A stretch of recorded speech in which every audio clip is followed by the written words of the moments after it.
In this video, we're looking forward to the PS6, why a big PlayStation insider is saying it's dead, and the new PS Plus bonus that's actually great.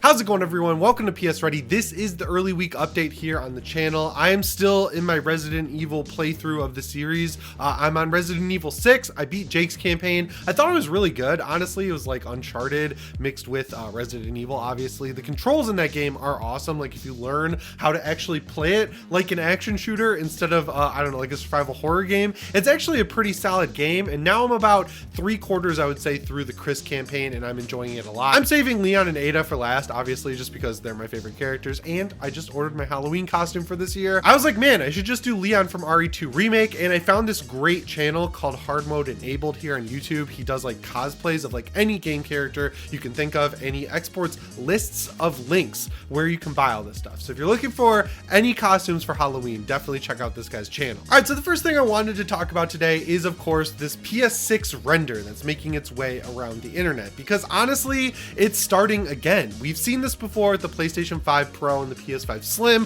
where people will make up these renders, or they'll take apart a PlayStation 5 and rebuild it into something crazy and new. But the ones we're seeing for the PlayStation 6 are bringing me back to my childhood. Like when YouTube just launched and your two options to see video game trailers were GameTrailers.com and YouTube, they were like tons of these videos on YouTube where people would make all these crazy renders of like the Xbox 720 or the PlayStation 4, or like weird different consoles that looked nothing like you'd ever see in reality. They all had the same sound behind them. They were like slideshows, and you could just tell, right? Like after the first one, I got tricked once. I saw an Xbox 720 video and I got all excited, and I told my friend about it at school, and he was like, bro, that is fake. You never get tricked again with something like that. But then as time went on, the renders and the stuff that people would come up with, it would look more realistic, right? Like the stuff we were seeing during the PS3 generation, and especially the PS4 generation for stuff like the PS4 Slim and Pro, people were like, oh, this could actually become reality. But now with this PlayStation 6 render, we are going deep into unreality, but it does look pretty cool. So it's like an all metal design. It's very industrial looking. I think the biggest reason why this looks so not real is because it was probably made by AI, but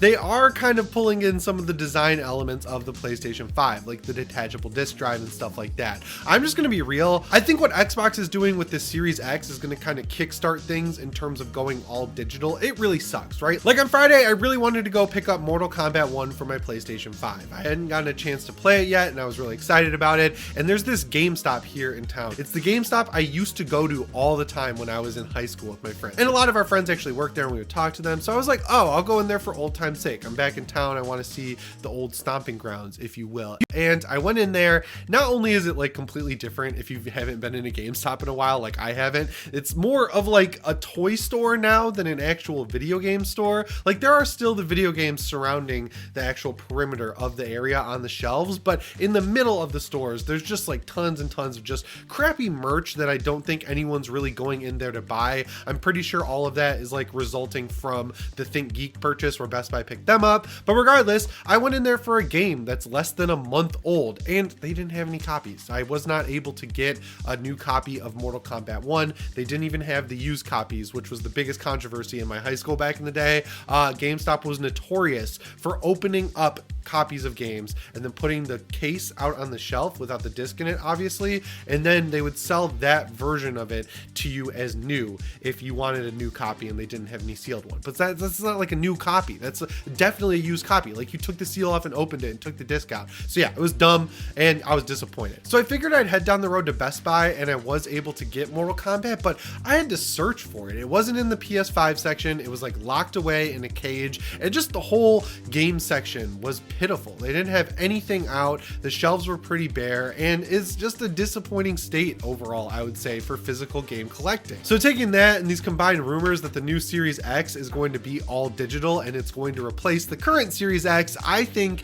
when it comes to the PS6 and maybe even the PS5 Pro, Sony is going to start pushing people to go all digital, because as we've seen with these Epic Games versus Apple lawsuits, the precedent has has been set that these storefronts, like the App Store, like Steam, like the PlayStation Store, they are allowed to be run as they're being run, which is if you're a first-party developer for Sony, Sony keeps 100% of the profit of your game. And when you're a third-party developer, when you sell a game on these storefronts like Steam or like the PlayStation Network, you've got to give 30% of that purchase to either Sony or Valve, depending on which store you sold it on. Now, obviously, that's a very enticing system for Sony and Valve and Xbox and all these other sort of console creators and storefront creators, because they can just take 30% of every sale on the store. So they would love for physical games to go away, because if the only option for people who have a PlayStation 5 to buy games is to buy it digitally, then Sony is going to make a lot more money by eliminating these physical game purchases. Xbox, you know, they were at the forefront of this before. They've already done an all digital console with the Series S, and they also had an Xbox One S that was all digital, and people are definitely into it, right? Like if you look at the sales of the Xbox,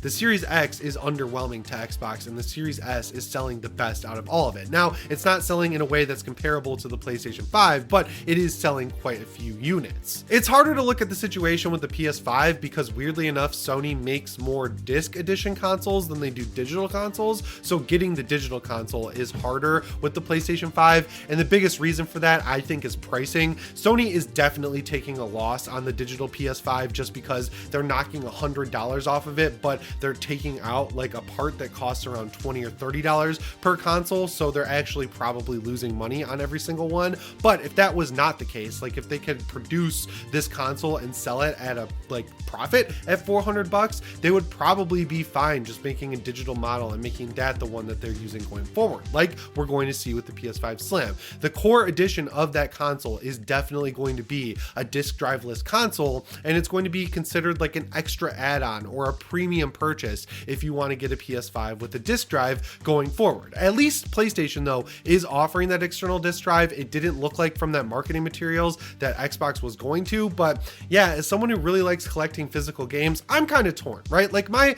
two favorite platforms are PS5 and PC. It's been that way since I was in high school and I got my PS3 with games like Uncharted 2, Infamous 2, Resistance 2, a lot of 2s in there, and I was just blown away, right? Like, so on that console, I buy everything I can physically, stuff like Dead Space, stuff like Resident Evil 4, Resident Evil 2, Resident Evil 3. I really wish they would do re-releases of Resident Evil 2 and 3 on the PS5, not that they have PS5 versions, but that's besides the point, right? But on PC and on stuff like the Steam Deck, I've been buying digital games forever. I've never bought physical PC games. There was just a brief window when I was in high school where you could get physical discs, and all that did was save you download time, right? Like you'd go to the store, you'd buy Dead Space 2, for example. That was a game I had. I would buy the disc. It would have a Steam key on a sticker inside the case. You would type that into your Steam account, and then you could actually transfer the game off of the disc. Now it would need patches, but patches were a lot faster to download back then than the actual game because, you know, developers actually finished their games, and for the most part, they ran pretty well on PC. It was a crazy time. And shockingly, on the Steam Deck, everything works exactly how I'd want it to. All you have to do is launch a game once in online mode, like you download a game to your Steam Deck and launch it once, it installs and everything's good. From that point forward, you can play it in offline mode whenever you want. It's basically DRM free at that point, and Valve has said that if for some reason Steam closed down one day, they would just make every game on their DRM free. As far as the PS6 goes, this concept is cool. I like the metallic design. This is not what it's going to look like at all, and I'm assuming the controller will not look like this little baby kid's toy that we're seeing here. But what I am assuming with the PlayStation 6 is that we will see the death of discs. If it doesn't happen at that console's launch, I'd imagine by the mid-gen refresh, so in like 2029 or 2030, which is crazy to say, that's when you'll see discs going away, which, you know, it's a bummer, but it's the future we're heading towards, right? But speaking of digital games, we're in October. It's finally chilling down around here. I was really nervous. We had a big 80-degree week last week here in Michigan, which also means Chicago is. My wedding is this week on Friday, and I was like, oh man, I hope it's cold because I love the fall and I love Halloween and all that. It looks like I'm getting my wish because it is cooled down to like 50 degrees here, and it's awesome. So because of that, I'm playing a bunch of horror games. I told you guys Resident Evil 5, I just wrapped that up. Resident Evil 6, I'm about halfway through it. And then I think I'm gonna do another playthrough of Resident Evil Village just because I haven't played it since it came out. And honestly, I didn't like it as much as 7. I'm just gonna be real with you guys, but I know it's like the fan favorite Resident Evil. So I'm gonna do my classic move, replay a game that I didn't love as much as the one that came before it, and probably find some new stuff in it. The essential game this month is the Callisto Protocol. It's like a solid 6.57 out of 10 game. You can beat it in in one sitting. The graphics are awesome. The combat leaves a little bit to be desired for sure. Overall, I think it's worth grabbing on PS Plus and I wouldn't pay for it, but yeah, I think that one's worth playing. But on Extra, we're getting a ton of great games this month that are worth checking out, and a lot of them are horror themed. Now, the first game you have to look forward to on PS5's Extra library is Gotham Knights. This just got added to Game Pass, so it's not really that surprising to see it show up on Extra as well. They probably lost a little bit of money on this, even though it did sell quite a few copies. At launch, it was kind of a mess, but now it's like a pretty decent like Arkham style game. It's nowhere near as good as Arkham City and Arkham Knight or even Arkham Asylum, the first Batman game, but it is pretty solid. And if you're looking for a good like Halloween-y co-op game, I think this one's an easy recommend if you have Extra's library. The horror game I would pick up though and definitely give a playthrough, whether you're doing it single player or multiplayer, is House of Ashes. This game is part of the Dark Pictures anthology, which is the spiritual successor to the Until Dawn and the Quarry series.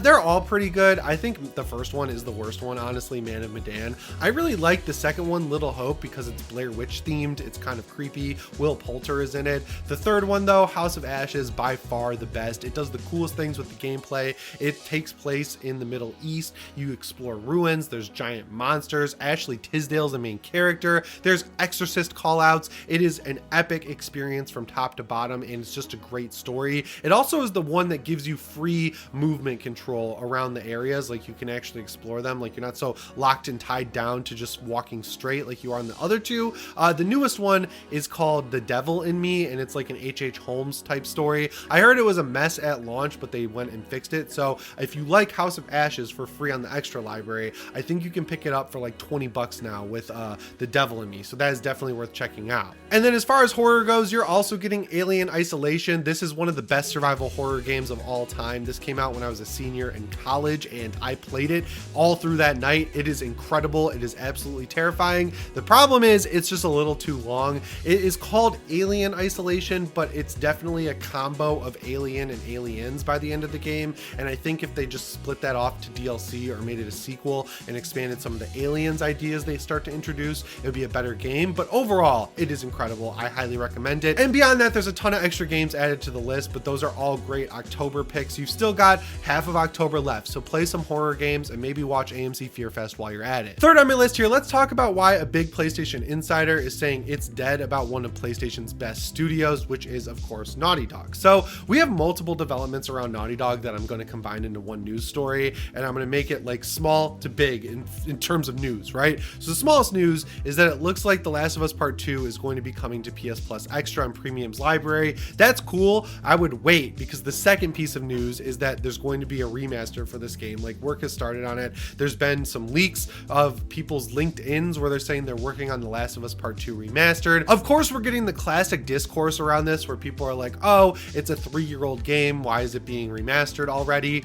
Honestly, people survived the jump from The Last of Us on PS3 to The Last of Us remastered on PS4, and I love the combat and the animations and everything in The Last of Us Part 2, so I'd like to see that beefed up and graphically smoothed over like you'd see in The Last of Us Part 1 on PS5. Also, I saw an alarming amount of tweets from people saying that Resident Evil 4 should be worried about this discourse, and the first time I saw it, I was like, this has to be a joke. The second time I saw it, I was like, oh no, people are serious. I don't think I need to explain why it's a completely different situation with Resident Evil 4. Like, The Last of Us remasters are a little egregious, right? Like, I enjoyed them. I thought the $50 PS5 version of The Last of Us Part 1 was a great overhaul. It doesn't do too much, but it does just enough to modernize that game. Cool, awesome, love it. Runs at 60 FPS, it's great. The Last of Us Part 2 getting a remaster also makes sense because that's a last gen game. It's 3 years old. They're gonna just clean it up and probably make it on par with The Last of Us Part 1. And just being selfish, I want that PS5 box for that game sitting on my shelf next to the PS5 box for the first game, and it'll be great to have all 3 of these games on PS5 when the third one comes out. Resident Evil 4 is an 18-year-old game. The original version came out in 2005, and yes, they egregiously released it on every console under the sun, but that was because people kept buying it. It's a very similar situation to Skyrim, for example. If there's any game that needed a ground-up remake, it was definitely Resident Evil 4, and they left in all the content from the original game, and they added in more. Like, the original game has a couple bosses that you don't fight in the new one, but they saved those for the Separate Ways campaign, and if you compare the Separate Ways campaign to the Separate Ways campaign in the original, it's completely different. They're not comparable at all. The Mercs mode is basically exactly the same, but better I just don't really see that comparison. I think Sony should look at what Capcom's doing in terms of remakes and remasters and just copy them, because at least Capcom doesn't remove features when they remake these games like Sony does when they take the multiplayer out. Like, I love Sony, I love The Last of Us. I don't think it holds a candle to Resident Evil as a franchise, A, and B, I think the content-wise strategy over at Capcom is 10 times better than what we've gotten from Sony on that front. Anyway, guys, that's all I've got for you today. Make sure you let me know what you think down in the comments below. Remember to subscribe and set your notifications to all if you haven't already. As always, my name is Jimmy Champagne. I'll see you in the next one. Thanks for watching and shape on.